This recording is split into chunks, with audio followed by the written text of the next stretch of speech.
here anyway.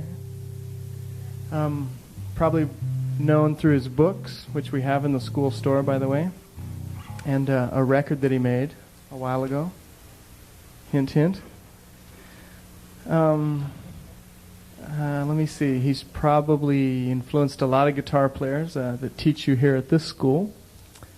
I won't talk a lot. I'll let him play.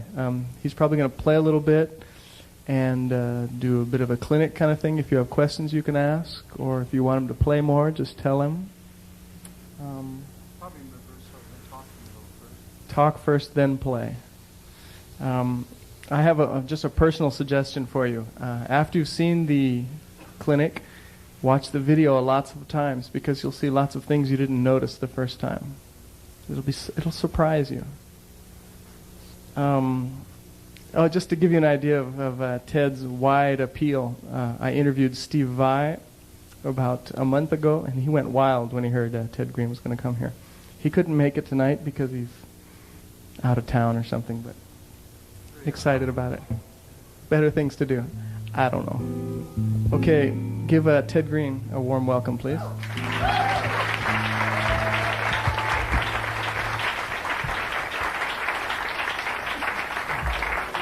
Thank you. Thanks a lot. Let's get used to this microphone. Oh, you got to talk kind of loudly. You got to push your voice into this. Whoa. I guess I'm a little surprised. I thought that a lot of people would have guitars, like out, like we were going to do a workshop or something. I guess this is going to be a little different. But we'll still talk a lot about guitar, and we'll do some playing. Take a couple of breaks so it's not too interminable, whatever the word is. Kirk, will this mic pick up if I'm about back in this range, you think? Is it going to get some signal? Good.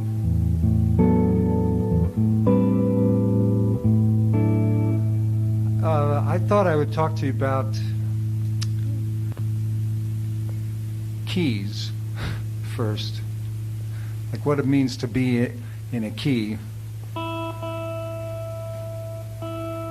Because people come to me for instructions sometimes, and they say, yeah, I'm working on my modes. It's interesting that they use the word my modes, and we talk about it, they'll say, oh yeah, I'm working on Dorian or something, and I say, what is that? And it's like the 2 chord of a major scale. And I say, oh, okay, why are you working on that? And they say, well, they think they're supposed to. And I say, well, that's fine. Why is it a mode? And then we go round and round for a while usually, and find out it's just a sound. Just like every kind of key that you can play in is just an equal partner in the harmonic rainbow. And I was like, this is Dorian to me. This is one shade of Dorian.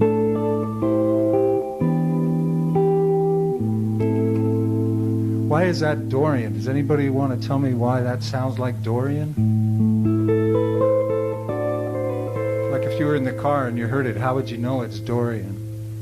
How would we know we're in a Dorian key instead of a Fractolian key or something, How about we'd hear the bright sound of the chord other than the tonic chord? Like, we got a tonic chord here, a minor chord, right? A minor. But instead of being dark, the next chord, like that's kind of a beautiful dark chord. This is a little less dark. The reason is that it's using the note that makes Dorian sound a little different than a few other scales, like this note. Yeah, that's right. The raised 6 or the major 6 or the large 6 instead of so it's a D major chord instead of a D minor. Well, I don't know. I think all this stuff's important. Not to be intellectual about it. That that doesn't count for beans with me because I just want to play guitar. But when you end up teaching for a living, as I do, then you have to try to explain things, and it's good to know why things sound differently. So that's probably why a lot of you are here too, is to understand music better, at least part of the reason you're here. I don't mean tonight in this clinic, but I mean at the school. So if we do this,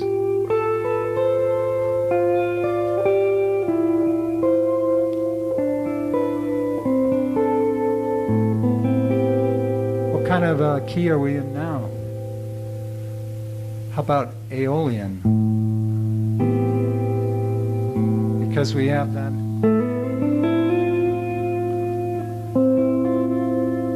instead of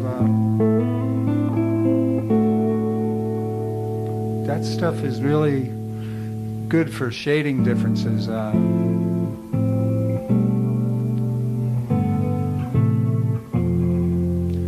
So when you're in A minor, we're just using A minor as a reference key. Anytime you hear the F major 7, it doesn't sound depressing because it's a kind of a brighter chord, of course, major chord. But this note, if you put it in a D minor chord, no, I don't get depressed over music anyway. I hope you people don't. I don't care how sad the notes are. I'm not depressed. I might be wanting to leave certain buildings at certain times. It won't be because of depression, usually. This doesn't sound depressing to me.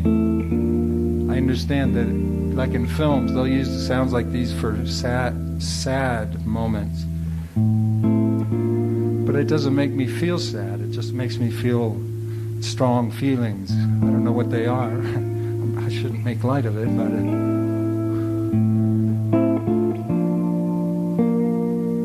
this is supposed to be a sad note, a real sad note. We're not talking in the Branford Marsalis, as in, boy, that's sad, man. I don't mean it that way. Just, now, as minor is supposed to be sad too, this is starting to sound sad compared to what I was playing before. We got that same F note in the key of A minor, but now it's part of D minor 6. D minor 6/9, chord of mystery. To me, maybe I've seen too many videos on TV.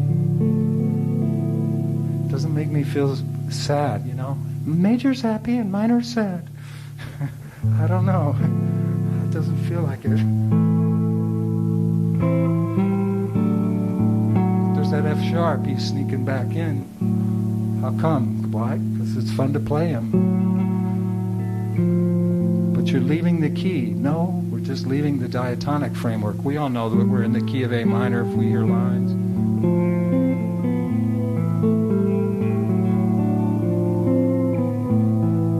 No, it's just all part of A minor. It's no problem.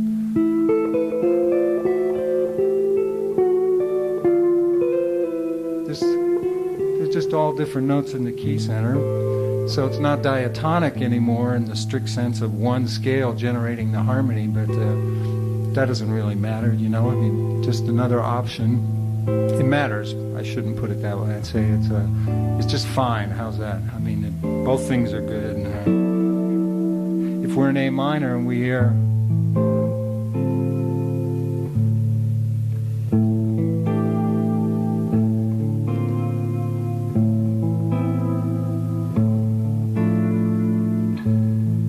kind of on the dark side, not meaning bad, again, just darker compared to, there's that note again. It really jumps out how much difference happens when you play. Now let's talk about what we used to call Oliver Nelson voicings years ago, because he was one of the first cats to kind of put them in records and stuff. He would voice horns like in 4 parts, real close together, but he would use hip chords. He wouldn't just play straight colors like dominant 7s and stuff too much. boy, you can speak a lot of stuff about close harmony chords, but just for the moment, for an A minor, if you vamp to a chord like this, our ears say that we're in the key still. We're just on like a 5 chord. I think many of you know that just by hearing it. Now, the one note that we'd be real surprised to be playing in A minor at that moment, I would think would be what? If we're really in A minor. Anybody? C sharp, right. But here that baby is. She's hiding here because she likes to get in from out of the cold and join the party. She's there.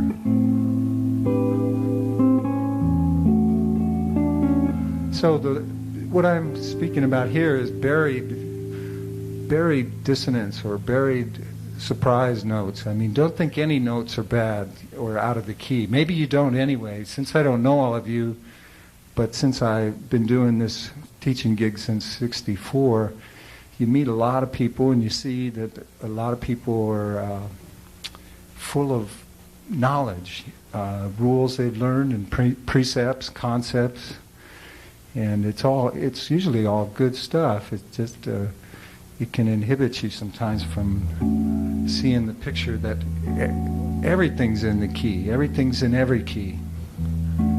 Does that mean A minor? I don't know. We don't hear a center. Key means the center. If you do this is a lot of fun. I like doing this. But obviously we're not in the key of A minor anymore. I don't think we're in B flat minor either.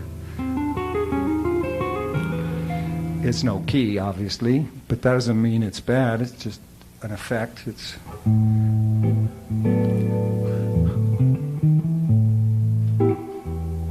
There's that chord with the C sharp in it. Now, if we put that baby on top of it, if we go... For some years, that's not going to sound as congruent in A minor if you're expecting here.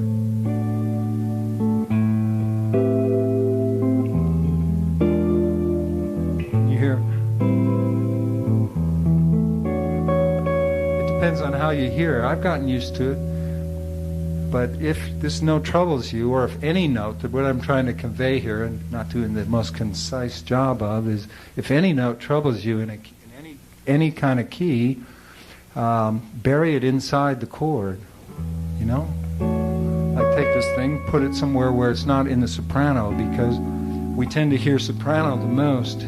I don't know if anybody's noticed the trend in the last, I don't know, let's say 15 years to add 11 chords. Add 11 chords. They're like all over the place now, you know, candy bar commercials, unmentionables, just everywhere, you know. I mean, used to be you couldn't play those notes together, you know. Certainly producers didn't like it. We all like it now, I think. People like it now. I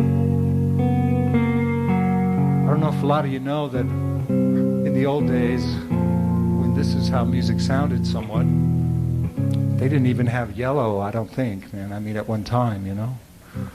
There'd have to be truth to that, because in the caves, how would they, you know? But, I mean, way after caves, but way before Albert King, somewhere in the middle there was, you know, stuff like that.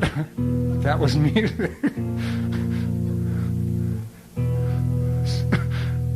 And, you know,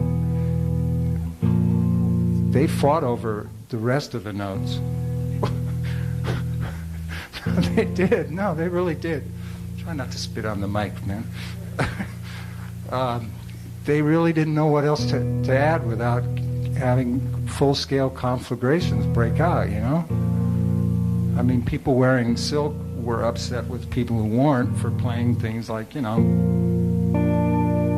it was called a licentious note, the third. People were actually killed. And if they had had firearms, they would have been shot over it. It really was one of those bad times in history where we proved that we have a lot of growing to do, you know? People, that is. So if we could fight over the inclusion of a note like this, I mean mankind as a whole, then it's no shock that we're still going to have trouble with some other notes. Like right now, we're not all including these notes as our normal thing, I would say. Just to use one example, it's just the Texas Tornadoes, Guns N' Roses. No, it's just not happening yet. And it's probably never gonna, because that's the only interval not in the overtone series, as a man named Spud Murphy wisely noted once. And it's the octave plus a half step. That's the most troublesome interval to work with harmony-wise. Obviously, I'm free associating up here. I don't know how else to live, so you'll hopefully put up with it for a while longer. I promise to play a few notes together too. But anyway, yeah, this interval's a problem, and you maybe have noticed it. If you just played that too much, you can clear out a building real fast.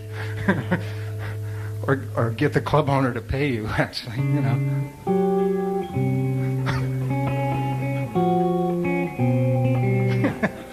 I don't think so. No. It's a funny interval. It needs help. This isn't supposed to be funny. I don't know why it's coming out that way, but it's fine. I'm having a good time too. This doesn't sound right to most of us. We need it. We need to make it sound like functional harmony. If you play, you establish a key.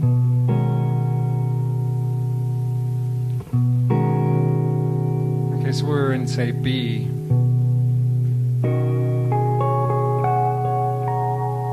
Yeah.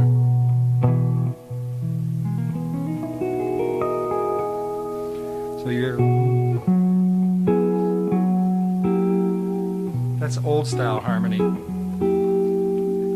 Old style mean like a few decades, 50s, 60s voicings.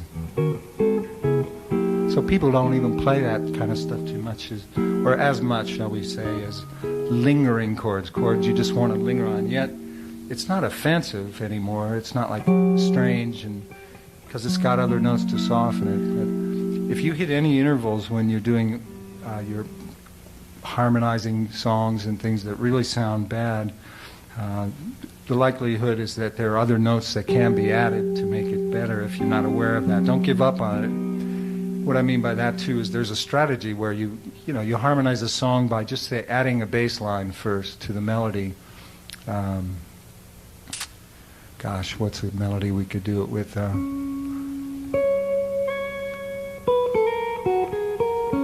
This is an old tune. We better not put it in that key for you people.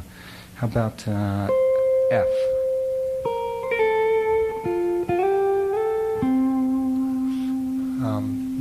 You take that and maybe just add a bass that goes.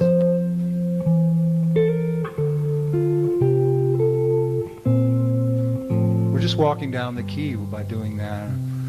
That's no problem to understand, I hope. When I say the key, I mean a diatonic major key, of course, if you don't know there. By the way, on our breaks, if anybody's troubled by things I'm saying and needs to ask me questions, please do. Or if you can't stand it, like during is fine too. You can shoot your hands up and we'll converse. I don't have to just give a speech up here. We can interact, that'd be fine with me. I like it, actually. You may have to scream and get my attention, but that's okay too. So yeah, we can add a bass part, but anyway, if you should hit funny intervals along the way, like there's one. I hope somebody knows somebody's getting married pretty soon if they want to. Here's that interval. It doesn't sound too weird because we hear the continuity of a key. So most people aren't going to bolt on that. But if you play it slow and listen to it, it's pretty tense. So major 7 with 7 in the bass.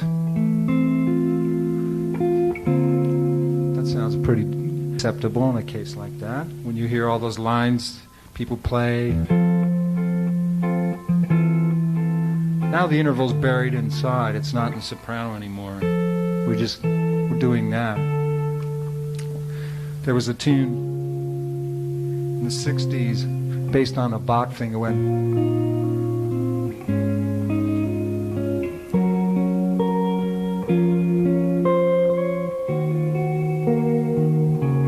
something like that.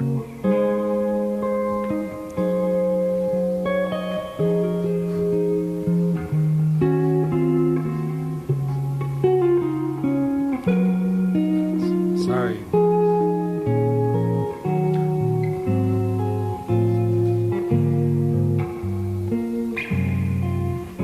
Something like that. Here's that major 7, 7 in the bass.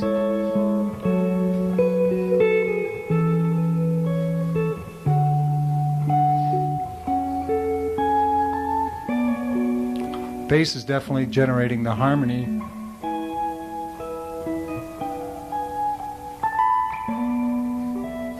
That's not the right chord.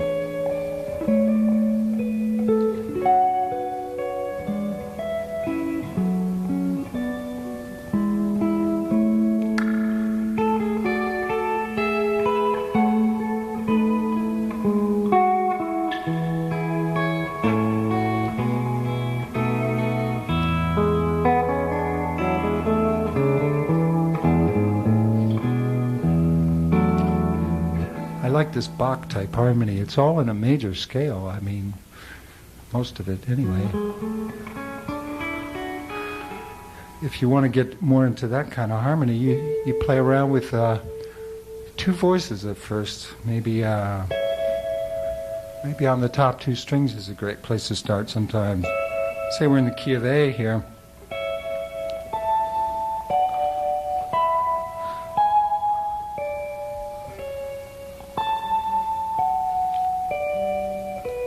I'm just thinking of chords, implied chords. That's what Bach teaches us that.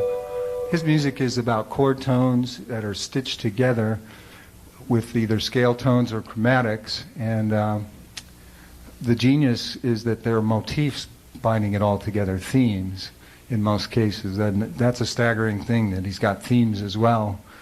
But if somebody wrote in a similar style but didn't use actual themes, they could still get the effect of the harmonic environment of a Bach if they knew his harmonic vocabulary, if they just concentrated on chord tones and stitched them together in certain easy kind of ways, frankly. But to write that genius counterpoint and have themes too at the same time, that's another staggering thing. But when you hear themes like, not themes, pardon me, but chord tones like...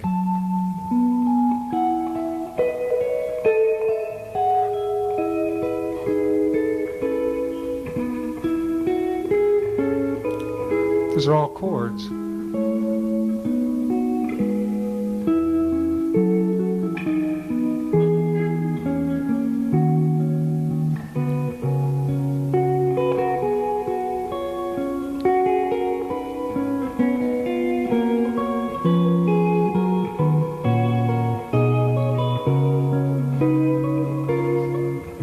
This gets into a kind of a neo-Baroque thing where sometimes I don't try to be totally authentic when I'm playing this music because A, I'm not capable of it. I just can't do it very well. Because I'm moving parallel fifths and stuff, you're not supposed to do that. And B, I just want to create that environment of that kind of harmony sometimes.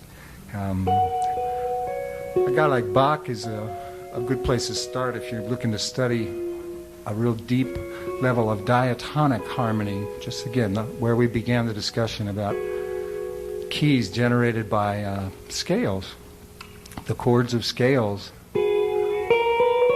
All these notes are right in the scale, but they imply chords. Yet there's little melodies in there.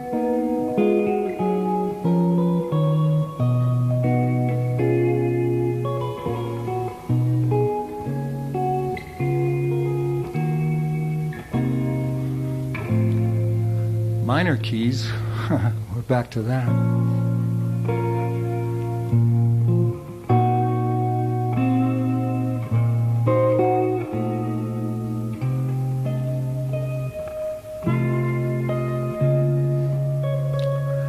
just trying to improvise some stuff based on the basic chords of the key, which are the 1, 4, and 5. That's one of Bach's favorite tricks, is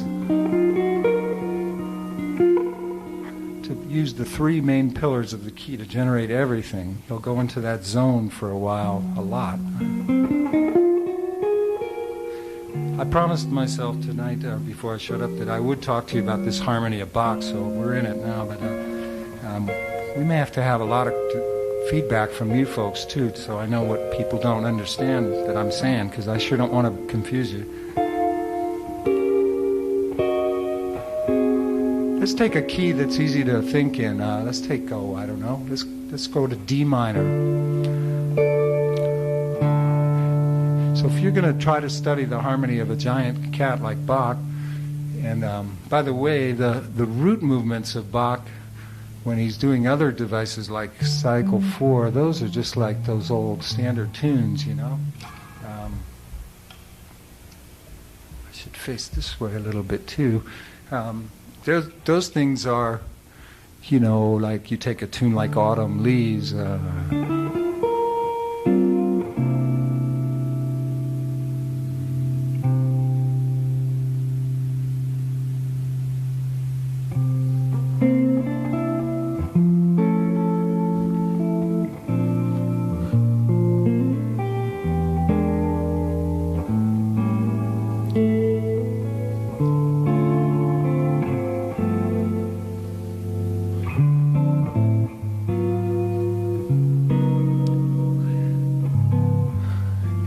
These kind of progressions, these things have been around for a long time. It's still the same stuff. It's like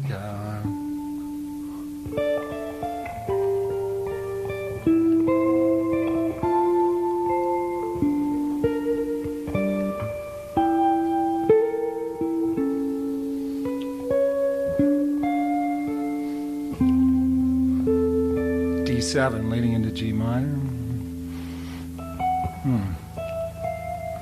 So anyway, if you want to establish the harmony of a key like a giant of the nature of Bach's kind of stature, you got to understand his conceptual thinking, and his favorite way to outline a key is to give you massive doses of the basic chords, but he's got so many voicings and so many ways of just implying the chords by playing 2 notes or 3 notes that you have tons of variety that lasted a lifetime for him.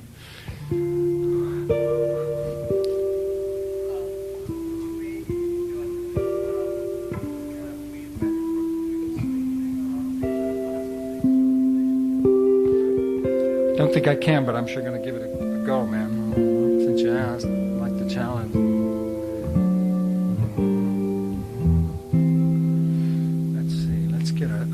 Fresh sounding key here. That's a personal problem of mine. I can't stay in one key for a long time sometimes. It doesn't sound good to me. It starts to lose its charm. Hope it's not a sad commentary on the other areas of my life. Actually, we know the truth. I've lived in this body for 46 years. I know if that's true or not. It's yes and no. It's just a problem. We deal with it. It's not uncommon. That's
Supposed to happen. Thank you very much.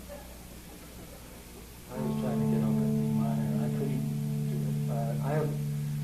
I don't think I mean, sometimes I get personal with these situations because I want you to know that you're not the only one feeling some of this. Like, I have a real problem with my fingers running the show a lot, and I think it's normal kind of guitaritis.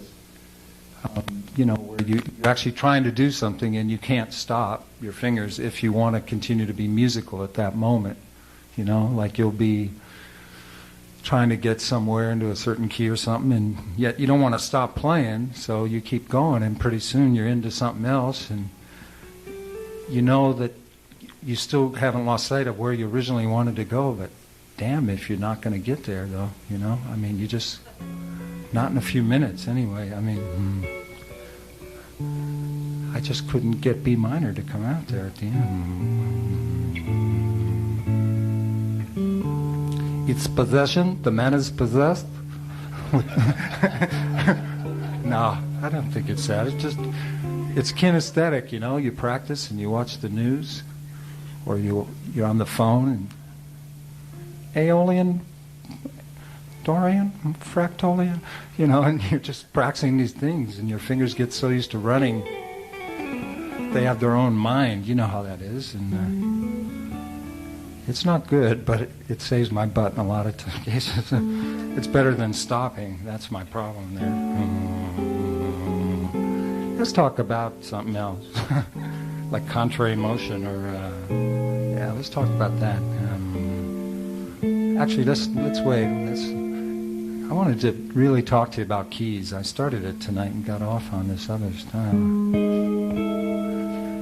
So I kind of line up this harmonic rainbow in my mind, and it's got different layers. One layer is an era thing, E-R-A, you know, like when stuff happened. You know, like surprisingly to some, maybe a lot of you notice this, the old sounds, I mean old, like really old stuff, or at least the Hollywood version of it. That stuff is like, you know, still, you know, mega rock, man. I mean, it's the power chords. So those perfect intervals that were so much running the show in the old days for centuries, they're coming back, you know. I mean, in the last 20 years, they've just charged forward, you know, the so-called power chord.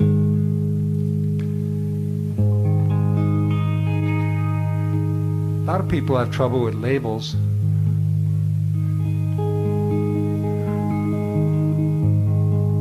Look, Frank, he's playing jazz. Look, Frank, he's not playing jazz. Who knows? I don't know. How about he's tuning? That's all. He's just tuning. It's a good chord to tune to. We didn't start to play music yet because we don't have any rhythm or any melody, but we have just some color. If we go...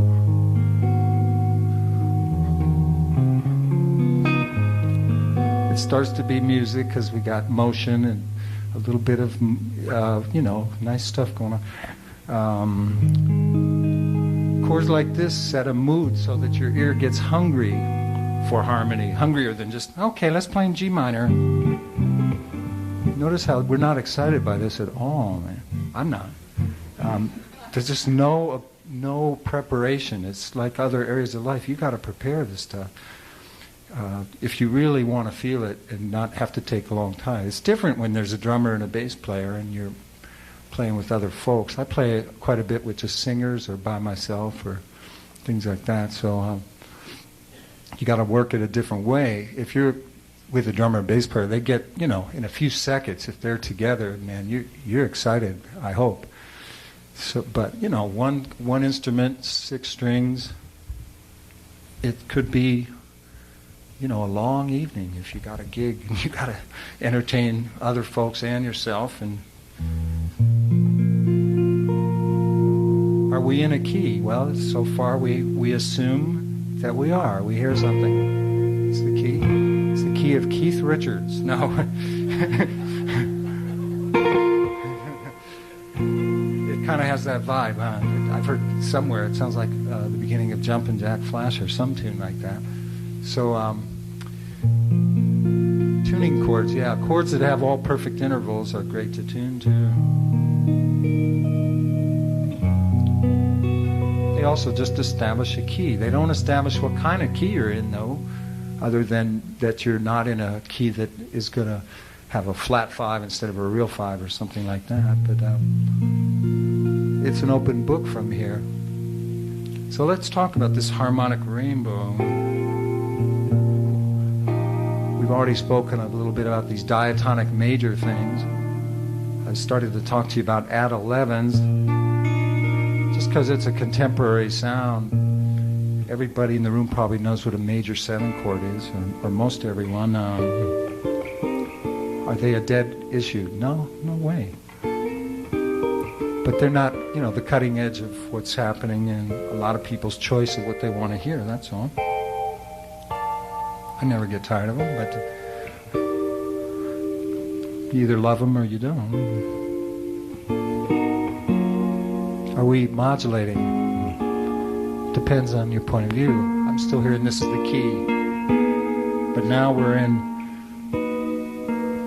a Mediterranean influenced or Arabic or Hebraic or Spanish flamenco influence. Still the same key. What happened to Bon? He's gone because he didn't sound right now. It's tough to bring back a major 7 once you've established a flat 7. It can be really tough. Easy way that people who play Spanish influenced tonalities do it is, I don't know if they're conscious of it or not, but you play a 7 flat 5 chord up a half step or a fifth higher, either way. And it's got that note in there, either hiding,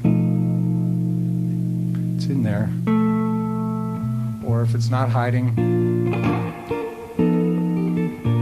so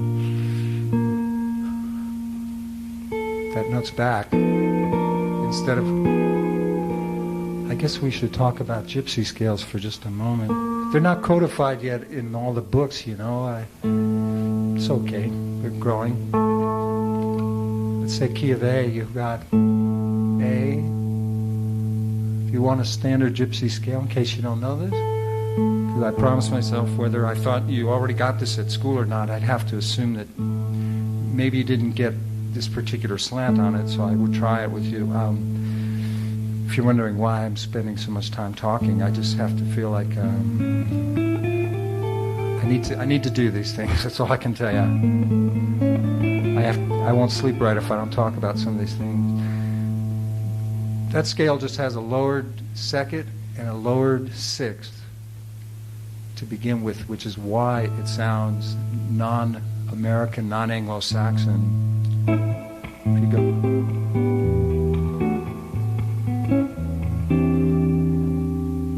A scale like that, or a harmony like that, is decidedly American.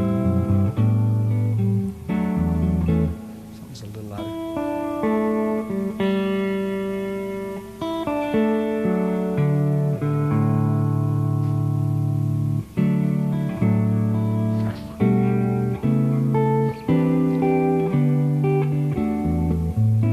If we go, if suddenly you go,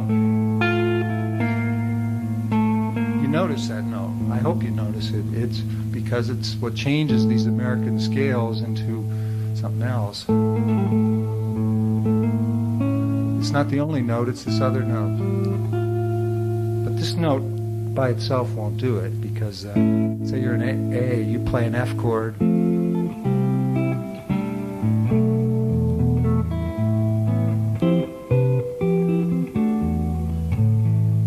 Those aren't modulations, those are just the expanded diatonic root tones. Fancy words. Just means the 12-tone tonal key, the American kind of 12-tone key that's music, that's natural to our ear. An F note's part of the key of A in the large sense. It's just not diatonic to the major scale, that's all. But in a major key, we're definitely going to use F every now and then, or a lot, depending on what kind of harmony you play. If you stick to the old style jazz, you probably only use an F chord as a tritone sub, all that stuff. But, if you're influenced by other things, the F sounds like just a normal part of the key, but in a non-diatonic way. So when you play A to F, it doesn't sound like gypsy scales, gypsy tonality, nothing, man. I mean, none of that stuff. But if you play the B flat, you're starting to get there now. With that major third, then this note is a complement to it. Then you either have a dominant 7 or lowered 7, let's call it, or a major 7. So gypsy dominant, gypsy major, or reverse the words, dominant gypsy or dominant major. I say gypsy because I don't know why. I just say it. It sounds to me like that kind of culture had a lot of discussion with these tones. Could call them Arabic scales, like I was saying, Spanish scales, whatever you like. When you play that scale and or those sounds, and well, let's take a left turn for just a second. We're coming right back. I'm not going to go off.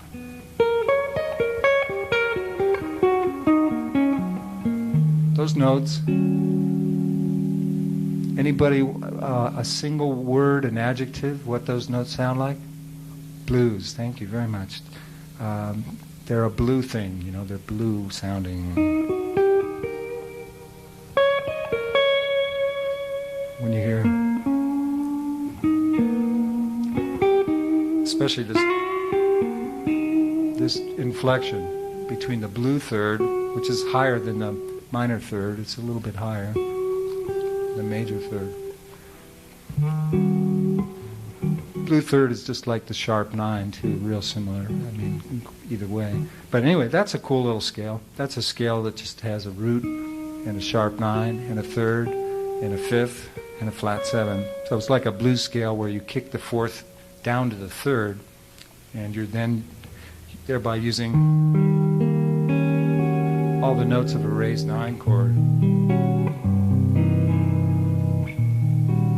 An altered dominant chord that we use as a tonic chord, by the way. I'm sure all of you are aware of that, but it is kind of disturbing to rule makers. Ooh. Altered chords are built from the 5, Hey, they ain't always built from the 5, man. It's just a 1 chord. Right now, anyway. So you take that scale, those 5 notes, and just add in those 2 gypsy notes, half step. I didn't make clear before, they're a half step above the root in the 5th. So if we add these 2 notes into that scale, now we have it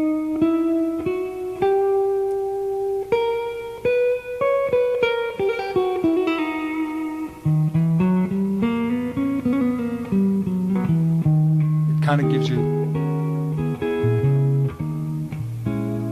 some of that kind of harmony, that kind of flamenco, semi-flamenco to the purists. I don't blame you. I'm kind of butchering this stuff, but you get the general flavor of it.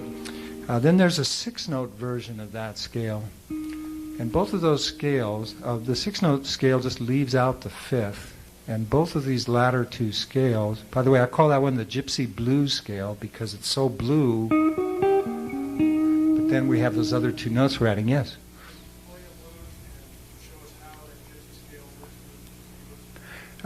Be glad to.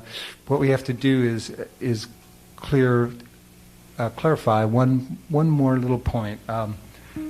If you leave that 5th out, then this thing, we're all going to take a break real soon too, in a few minutes. I won't forget that we need to have an intermission here. Right now it's wearing that other hat. It doesn't sound like a jazz scale, for instance. At least not to my ears, because of the kind of chords we're hearing. But if somebody's playing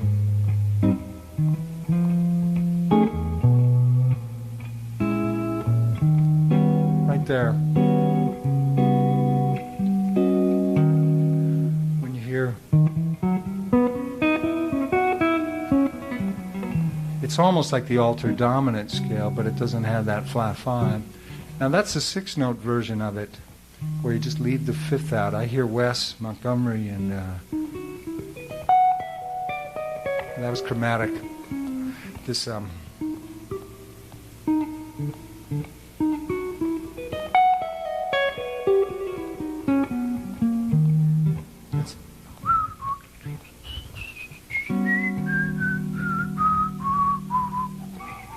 in a blues, it just depends.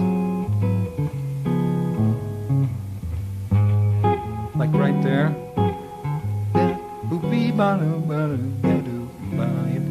You'd sneak it right in on that chord. Anytime you have an altered dominant, you can play that 6-note gypsy jazz altered dominant. These words are terrible.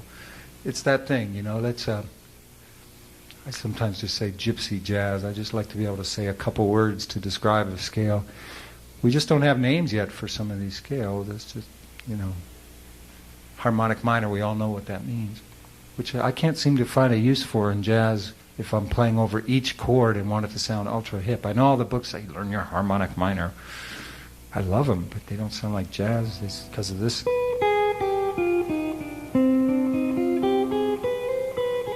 It doesn't sound as hip as, like, you know, Coltrane or Miles or them cats.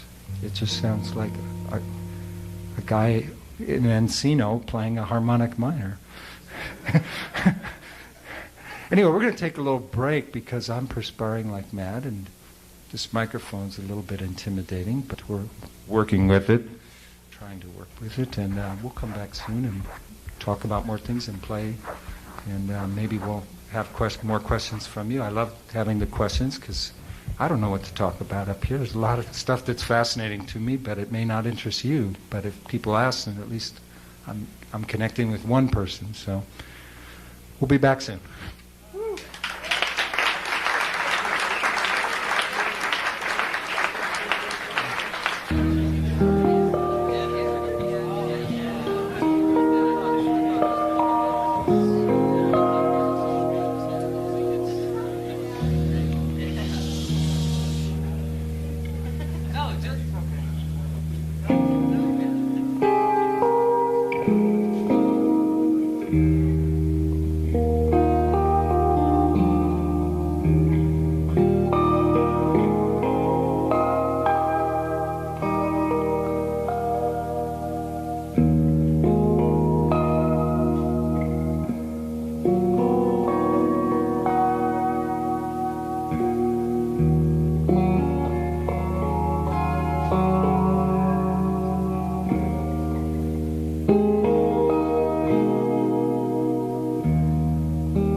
Thank you very much.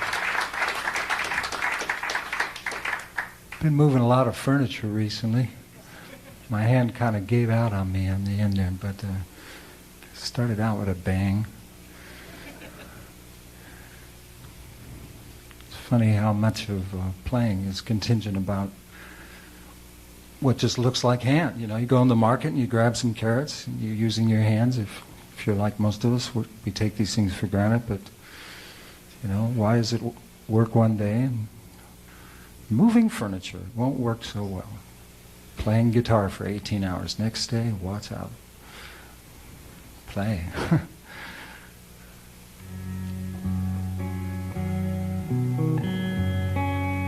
These guitars are set up so that I can run some heavier strings. Helps the tone a little bit, helps the ring. You don't need heavy strings, as you probably know, to get a good ring. But actually, I've got it backwards. I like to tune down, and in tuning down, you generally have to use a thicker string somewhat, and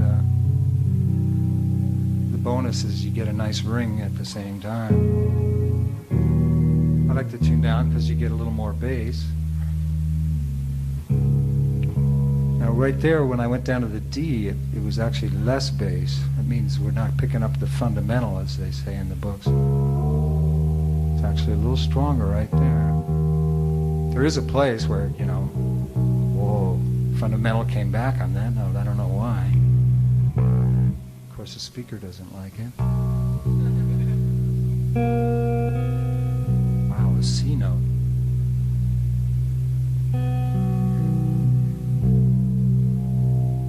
Too bad that isn't like a Marshall cabinet.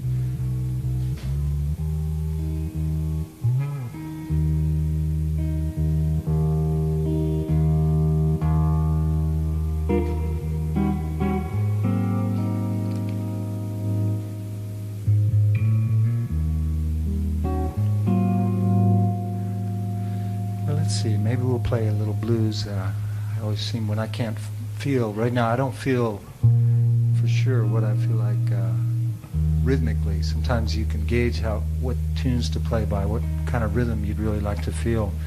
But when I can't ascertain that, my way of dealing with it on a job or in a situation like this, notice we separate the two, is to you just kind of play a blues or a tune that's got that feeling, because I should speak for myself, it always seems to be welcome. I just like the colors of the blues a lot. So we'll play something that's got a bluesy feel to it.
something I try to do to jumpstart myself a little more when I'm feeling the need for that is I just keep changing the tuning. So we're going to go down another half step. I think I'll be happier.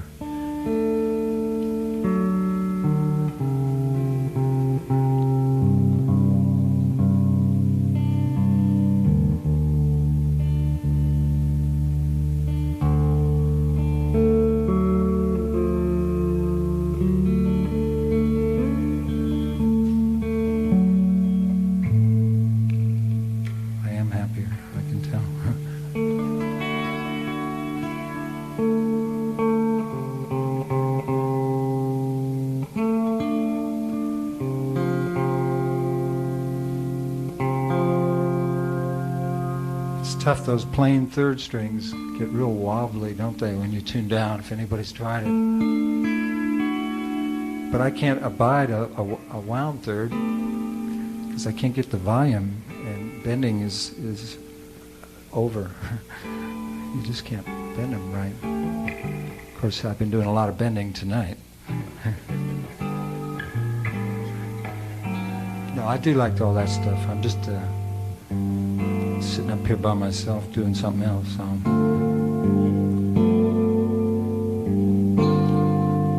don't know what I'm going to play. We're just going to fool around, go into something.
Thanks.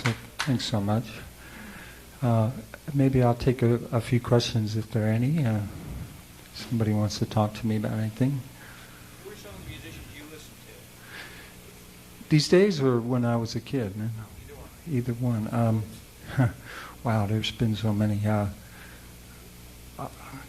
Working backwards, like I was telling somebody, I really love Danny Gatton right now. I don't spend a lot of time listening to guitar players. Eric Johnson sounds fantastic. I mean, Alan Holdsworth, all these guys. I mean, there's so many great. But I don't listen to guitar players a lot because I'm a pretty busy guy. It seems like I listen to the orchestra more. I dig the orchestra. I like arrangers and composers who write for the orchestra. So it seems like because I like old movies a lot, I'll check out. I get both things done at once. You know, you're watching a great film and you can't believe how great the music is sometimes. So, but wow, man, if you want to talk great musicians that one can listen to, you know, the list is long, right? If I asked you, you'd probably say you'd have a long list of guys. A lot of human beings that have played some great music. I like a lot of styles. I mean, I taped Aretha Franklin on a morning talk show this morning because she was live in Detroit. At least it was a rerun, but it was live when they did it. And she came bouncing up on the stage, and I just made sure my VCR was on. I'll go back, and I'm sure she's going to sing a note or two, and so I'll be on the floor, you know. I like singers a lot. I work with a singer and trying to get a little of, you know, the vocal-like expressiveness that they get. So, to answer your question. Yes.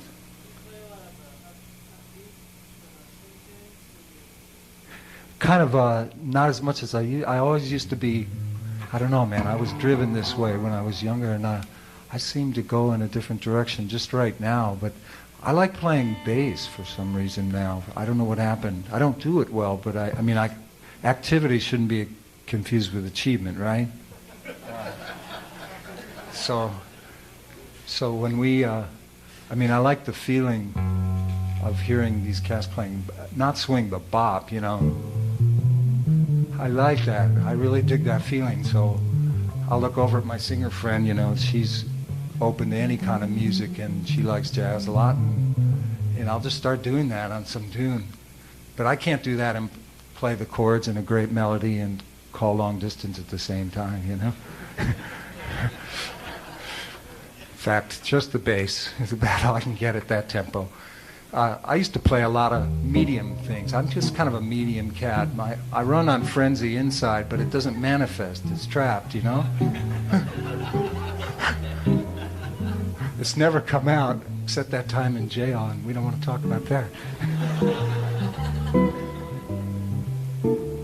Yeah, I just kind of medium.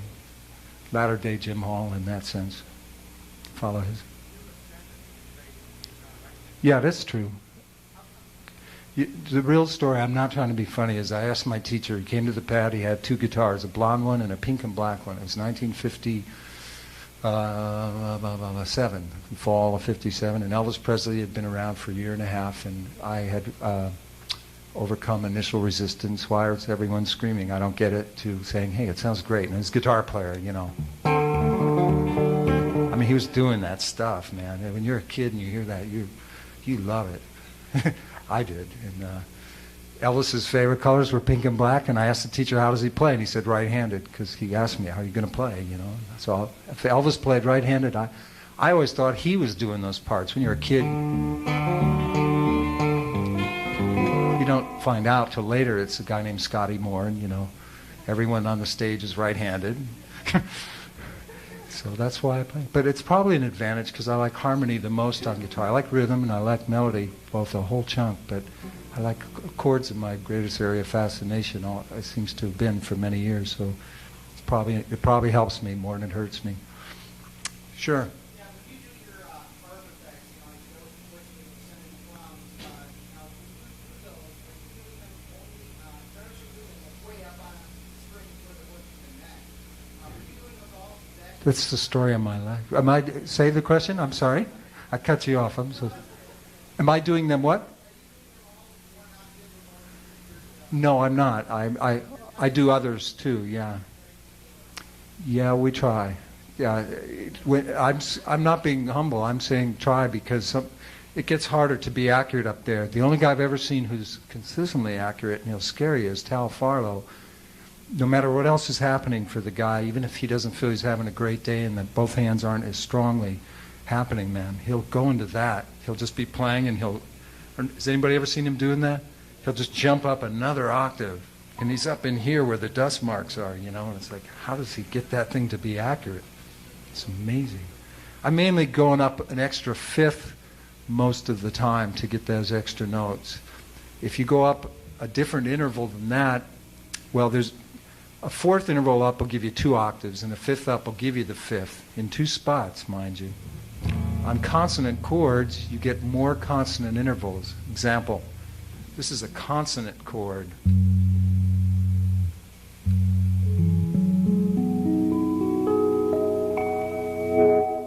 There are no notes to trouble anybody from Kansas to the ends of the globe, you know. It's just easy on the ear. So you put that baby up a fifth.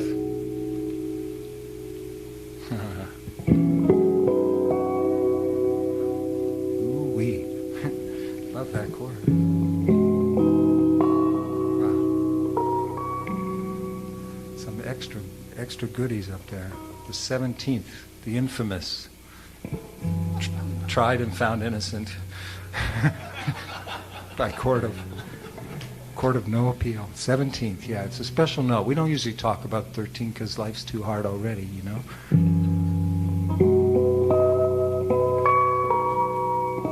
But there's one note up there that's a special one that you can't identify it accurately and express that it is a separate effect on the nervous system unless you give it a separate number. If you want to be precise, I mean, you can just say, oh, it's a third up a couple octaves, but it really feels different up there.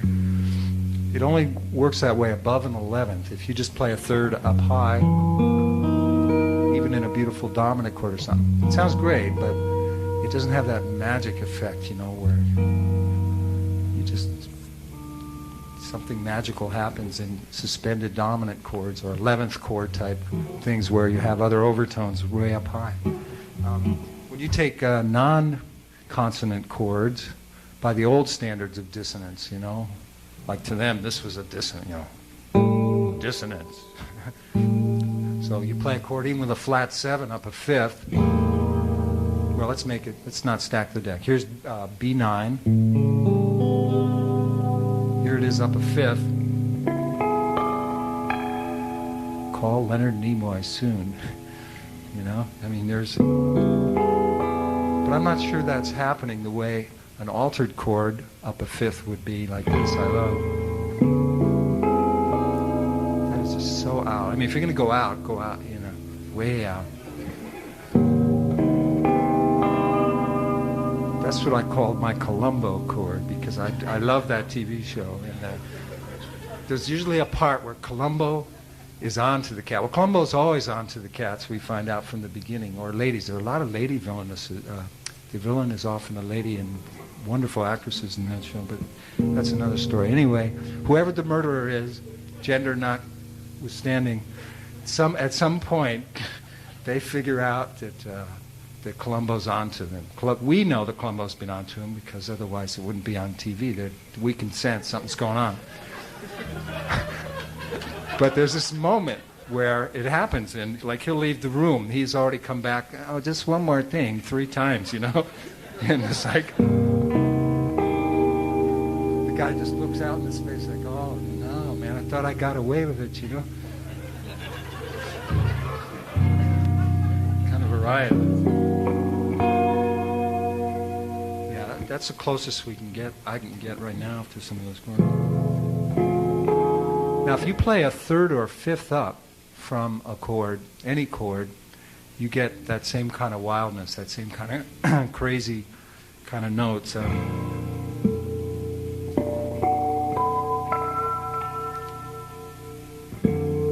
That's a third higher. That's an E. While I'm playing C, I'm thinking E.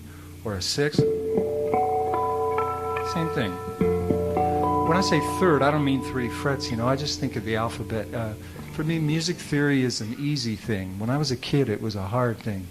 I used to give up on it all the time and just go back to it. And I was happy doing that for a long time. I still am, but theory is an easy thing because it's just about an alphabet. Man, it's just an alphabet, people. Just A through what? G, I guess. There's no H. It just stops. That's right. There's the H, right. That's B and what? And then B flat is B, huh? That's a wild country, man. That's a wild country.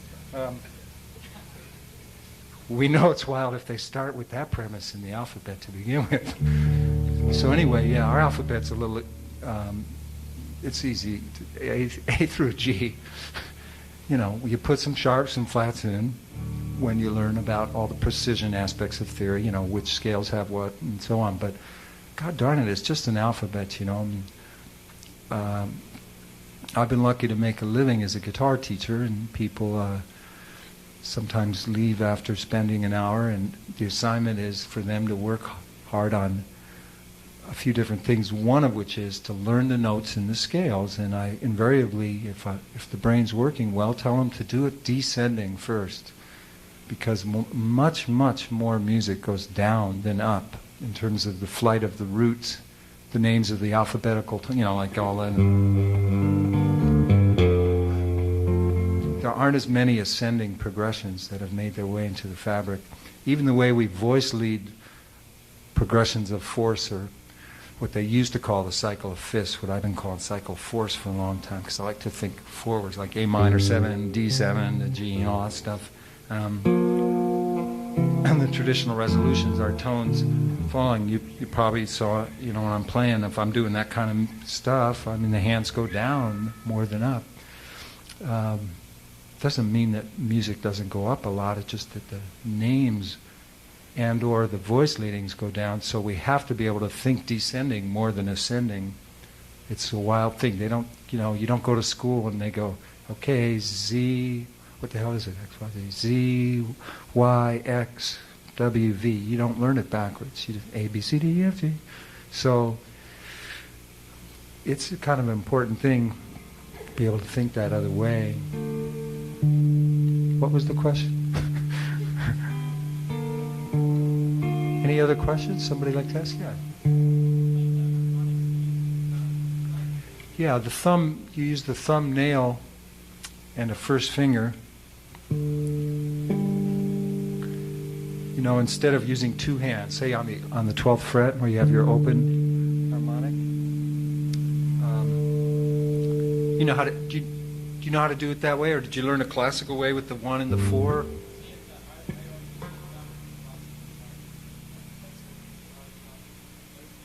With the first finger? With the first finger? This kind of thing, 1 and 3? It's a good way, especially if you play with nails. You'll probably get a nice balance and everything. The thing is that if you want to do this harp stuff, you have to have the thumb running on its own track. It helps to have it be with the first finger, and then these three are ready to do other things. For instance, if you like to play closer to a McCoy Tyner kind of a thing, or a Wynton Kelly thing, you know, to get those kind of voicings, I'm using 1 chime and 3 regular notes.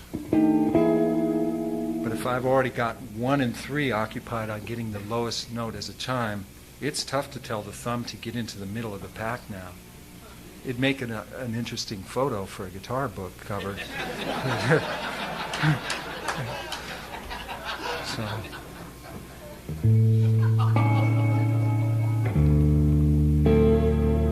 This kind of thing. So I'll play like those are triads.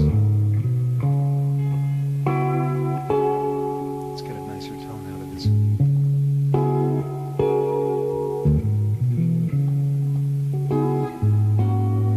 I kind of dig that sound.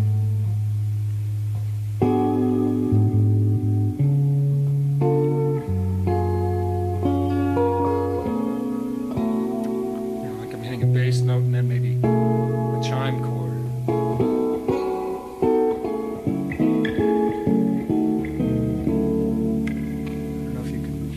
chime. I'm not doing a great job on it right now.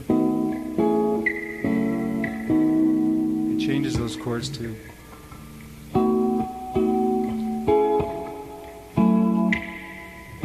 close harmony. Sure. That's what I'm trying to do now, actually, but I'm just not getting it real clear. I'm going to go up on the top strings where it might sound better. Maybe I'll lessen the reverb. You might be able to hear it a little better. Okay, here. I'm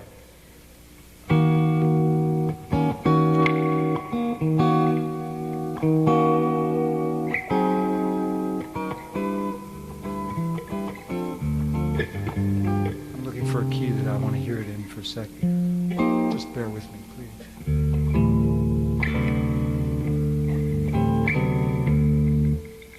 It's time to go back to the other part.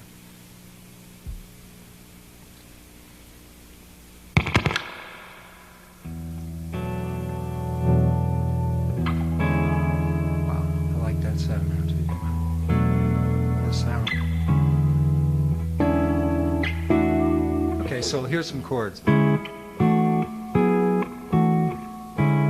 Middle 4 strings.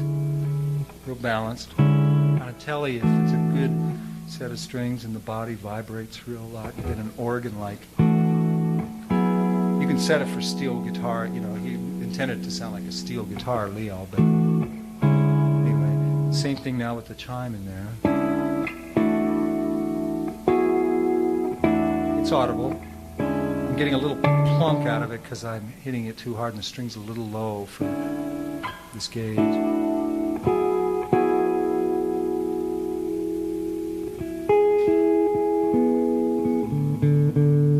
only regret with the telly is it doesn't have a middle pickup. I don't need a bar. I like a bar a lot, a whammy bar, but I just move the neck a lot, so that's almost the same. But this sound, the in-between sound, is good, though, you know, the mixed pickup for chimes, because it blends the chime note with the others.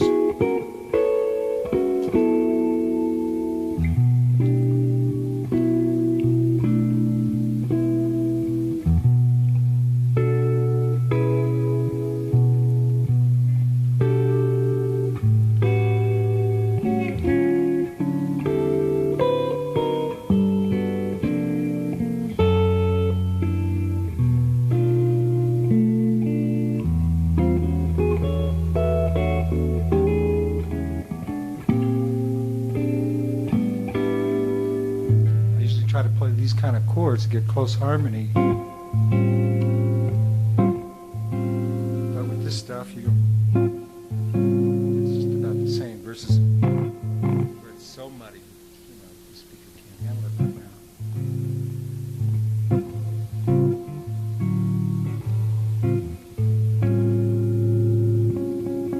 Your best bet with chimes is for production guitar, probably Strat, you know, Strat type guitars, because of that middle pickup. I'm actually going to go back to that for this thing for a second. So let's take another question. Sure. You come and play it, because I've never worked it out enough, man. I love the tune, though. You want to play? I don't mean to be rude. I'm sorry. I wish I could. I will play something else if you like.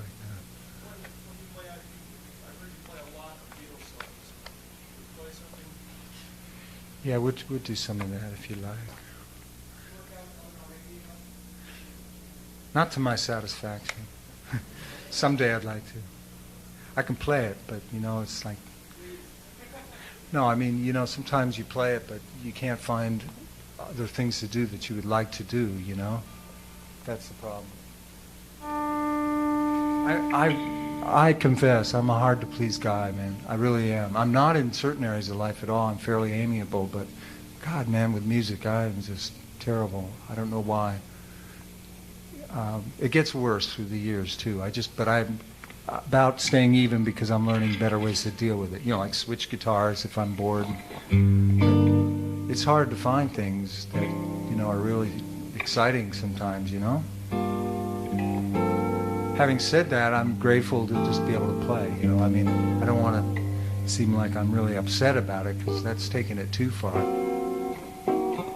I may wince and everything, but underneath it, I mean, if somebody said, "You happy to be here?" I'd say, "Sure, man, of course." Get to play, stand up for tellies. I love tellies.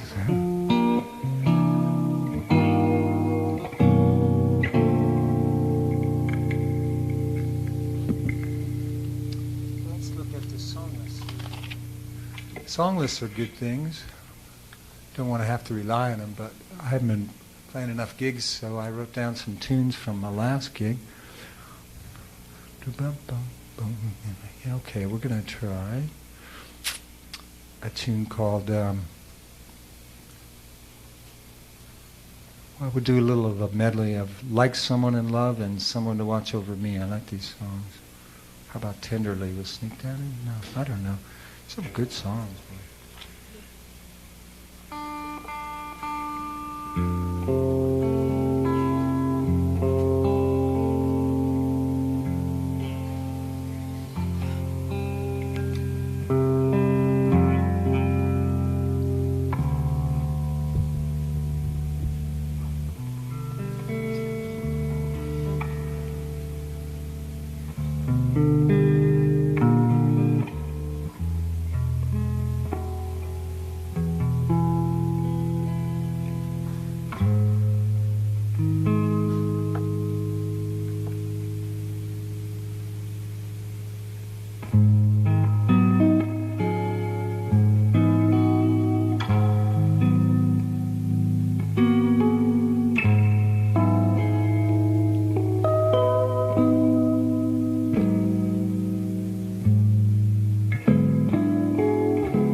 never made it to those other songs. I forgot about them. Crazy.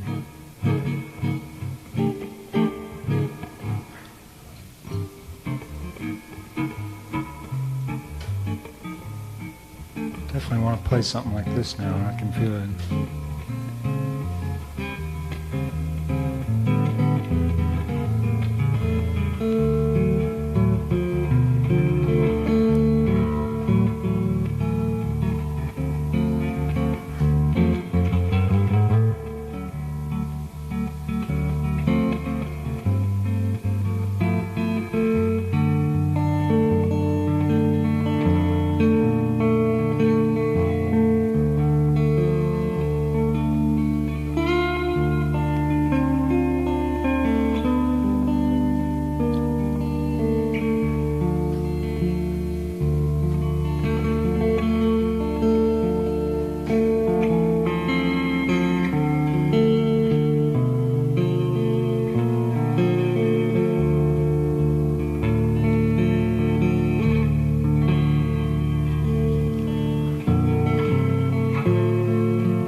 will we take a few more questions?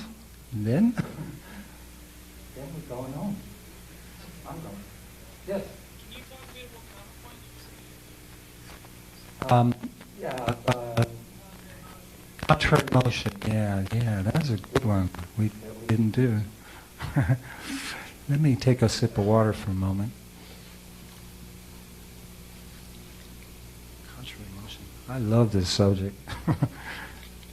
Doesn't mean I know a lot. You can love pastry and not know how to cook it, you know. Most of us do. Yeah, what you mean, man? I know how to cook it.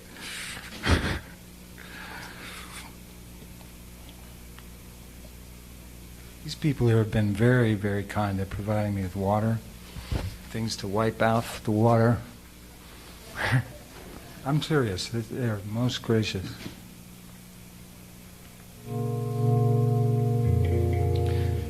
Contrary motion. What would you like to know? When contrary motion is when notes go in opposite directions, either away from each other or towards each other. It's a bipolar planet we live on, you know, all those opposites. So the most traditional forms that are still used to make money with, we'll put it in crass terms, I don't mind. It's good stuff. Are diatonic contrary motion intervals, because they sound good. They just sound great. So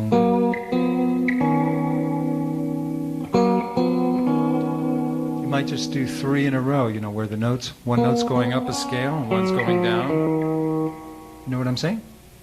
2-string instrument.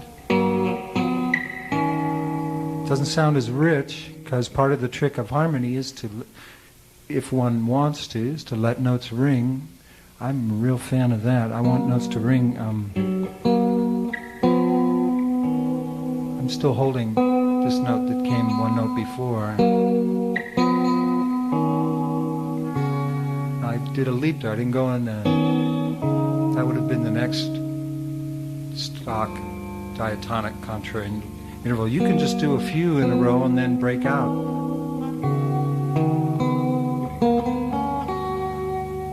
Bass line's going down while the melody goes up. They can be stepwise, they could be both leaping. It sounds like it's going to be too stock, but if you choose some good chords, it's not right. Okay.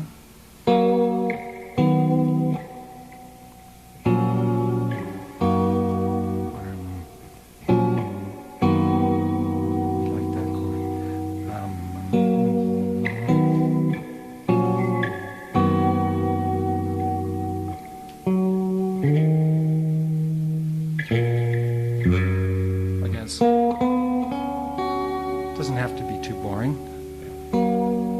You know, I mean, let's face it. We're not all going to be thrilled with this stuff. You gotta, I mean, that's the beauty of both counterpoint and, in this case, contrary motion. You can find new chord progressions that you wouldn't have thought of. And it's a good thing, you know. So anyway, if somebody says, well, how do we study this stuff? You're so glib about it. Whoops.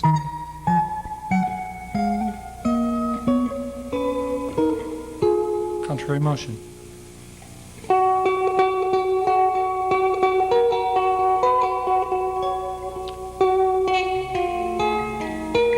If it were a 2-string universe, you know, just goodbye. You know, they both just kind of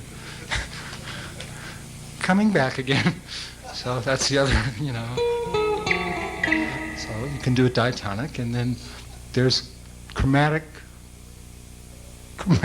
counterpoint, or chromatic contrary motions, to be specific. There are 2 main kinds, maybe 3. Let's say 2 for starters. One is that which is tonally bound, and I'll explain what I mean in a second, and that which isn't, that which doesn't sound like you're in keys or anything. So first, the tonally bound one. No one who's lived in this country and listened to pop music since the Beatles hasn't heard progressions like this in the bass.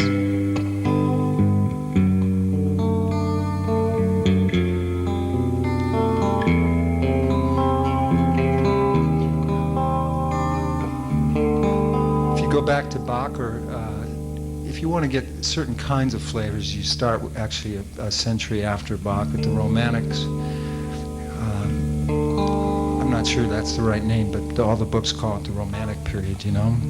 It sounds often like, and I'm not being snide, I think it's dramatic music. The Romantic music to me sounds like the Impressionistic music, that Debussyan, which is like, wow, people in love, you know. This doesn't sound like people in love, they're working at it, you know.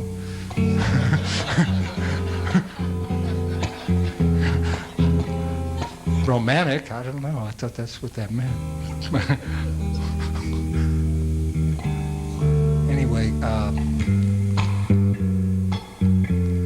these are always implied chords too if you study enough harmony. It's not a big mystery that would be like A. This will probably sound like G concert for anybody tuning their guitar. I'm probably a whole step down. But anyway, 1, 5. We'll talk function, that might be easier. 1 sounds like a 5. This sounds like a dominant 7 on the 1 chord. Meaning like if you're an A, like an A7, which will be the 5 of the 4 chord. This can be a 4 minor or a flat 6 if you're sneaky like John Lennon was in Lucy in the Sky. This is the 1, if you want it to be. Sharp 4, half diminished. You go, now that ain't that basic. Come on, there's got to be an easier name. You could say 2 chord. It's like that song.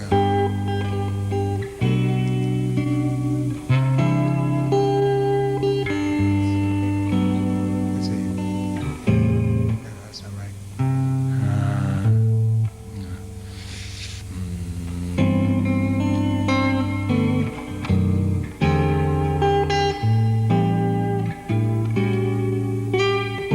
So, you know, it's like, when you hear this line,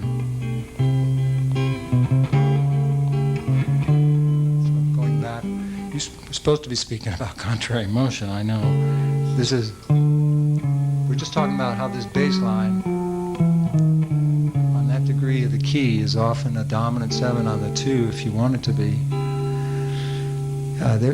You know, there are a lot of little things that you study in harmony that you just have to memorize, but they always make sense because harmony makes sense. There was something that I wanted to say about this chromatic thing. I don't want to lose it. Oh yeah, I spoke about that Lucy in the Sky. That's a great example because people have heard it. You've got this line. It's not completely chromatic. A lot of chromatic harmony occasionally has a whole step. But notice how this will fall down while this melody just kind of goes up at the same time, so you get.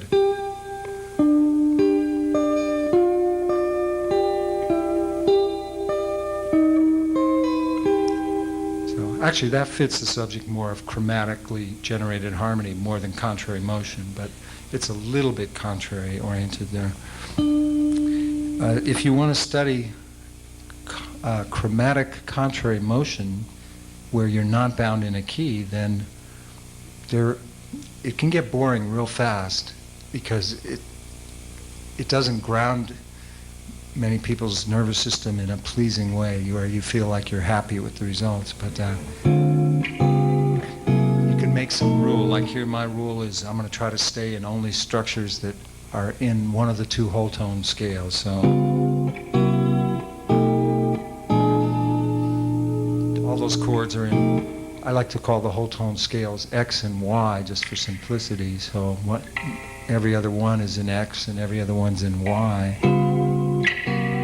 But where are you going to use this stuff? You can't make money doing it unless you score for films and TV. But it's exciting to know a little of that harmony to me. I want to know all this stuff a little bit. Never to scare a kid for fun. They get to scare you back, though. They definitely get to scare you back. You owe them.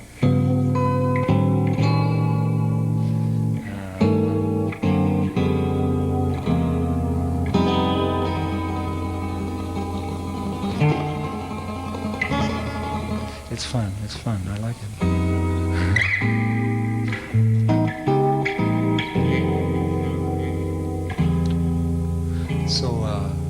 Yeah, here's a fun thing, the chromatic. Contrary motion. Move the top line and then answer it with the bottom 2 notes each time. Wild harmony. I got that from the old Universal films. They used to use that kind of harmony when Frankenstein and the boys would show up. Notice how, again, it's not evil sounding really, but it's got a sinister edge a tiny bit, but it's not like just so gone where, it's like, oh man, take it, There's at least some kind of strange pleasingness when you have strange chords over strange basses, but they're kind of talking to each other and they're all floating. They're not all just kind of brr, brr, brr. So it's the dialogue texture that helps. They were really clever in finding these things out. They had to be pioneers back then especially in the 30s and 40s, man. It was all new, film scoring. It's just an incredible art. And you can learn a lot from that. Some other things are just stay on a string set for a while and let some intervals appear. Like if you do just a few chromatic intervals, just try and freeze one note in the middle, see what happens. I'm real surprised by the results, honestly I am. I didn't know that was going to happen. I sure didn't know that would happen. How'd he get in there, I mean, just things happen. Let's freeze a different note. Uh-oh. Definitely got an interesting dissonant. Now that's one of those chords where you have like a natural 9 and a raised 9 or something weird like that is going on, right? Something that's not as normal. Like if it's an A chord, we have the sharp 5 and the regular 5. If it's this thing,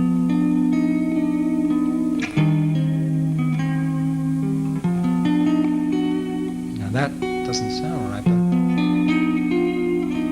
but that's starting to sound almost like a consonant sound. So you will find some weird things that way. Anyway, let's say we freeze this. We were supposed to be doing an experiment. Wow, that's exciting. Some of that's hiding in there.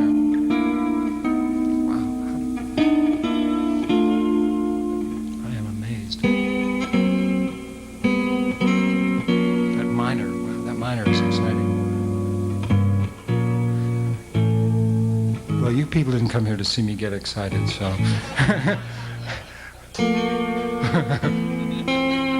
Yes, we did. This kind of Gorgo the Monster 6-string chord contrary motion where you just weird stuff, with a lot of this stuff floating around the bottom, or its best friend, this thing. This is the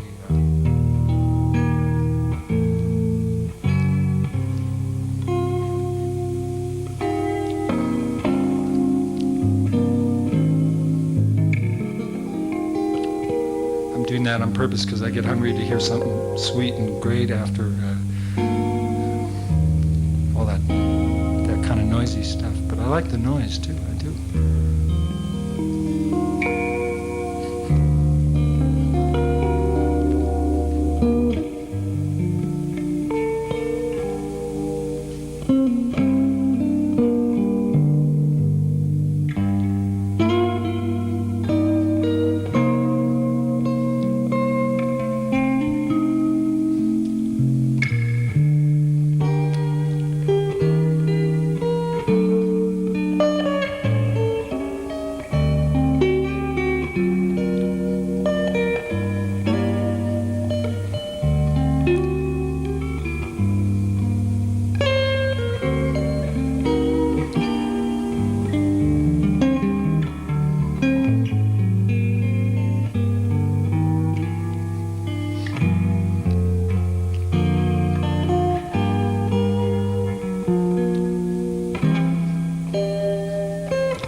It's funny, you do all this talking about exercise and stuff, but a good tune is much more valuable to learn, Playing songs, man, is the best thing to do on guitar for learning the instrument, I feel. Not for soloing, not for single string as much, but for everything else, learning how to comp and everything. If you learn enough voicings where your melody and your harmony have to work together, you'll be able to comp in a few months after that, if you just put your mind to it. I found that out because I hadn't done any comping, but I'd worked a lot on solo guitar, and then I did a little work with comping, and it was easier. But taste is another story, acquiring taste. I've been fighting a bad toothache for a few days. It's starting to get the upper hand here, so we're probably going to end this real soon here, unless somebody has more questions. Sure.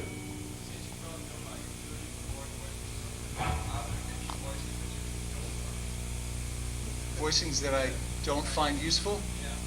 Well, sure, but it'd be more important which ones you would find attractive or not, but it's all about organization at first. You want to be organized in your approach if time permits, and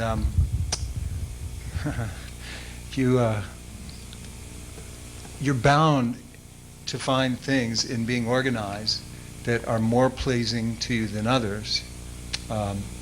Case in point, if I study the 13th chords on guitar systematically, which I try to do, I love the feeling of music. Maybe you can tell me, to put it in better English, I can barely sit still when I'm playing. I mean, I just like the whole thing. But to study it is to me is also partly, you got to be like a hard line science cat, man, as opposed to a musician like, yeah, I'll be around, whatever, man. It's not like, and in doing that, you want to study systems of voicings. That's what I'm getting to. And in studying systems, nature doesn't call the same tune on each one. Example, dominant 13, no root. We'll do it in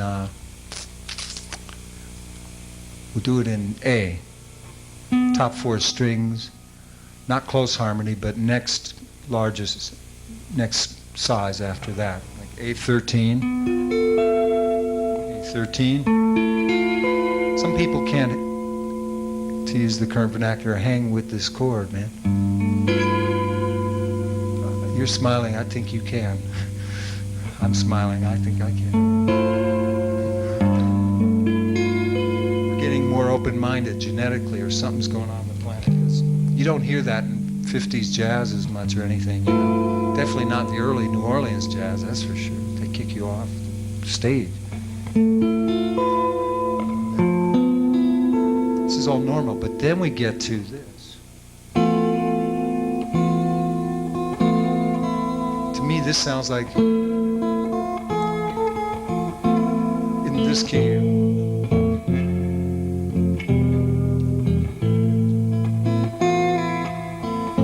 it doesn't sound like A13. It's almost A13. So, do I like, Ted, do you find any chords you don't like? I like it, but I wouldn't bring it home to dinner and call it A13, It's just not that. To the ear, So, don't be ashamed not to have preferences. That's just part of life, man. You have favorite guitar players, right? Favorite foods, the whole bit. It's just life.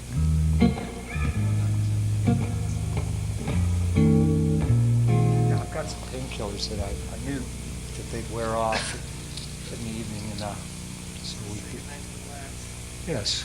Good night, Last Season Lads. Thanks for showing up, and it's been my pleasure.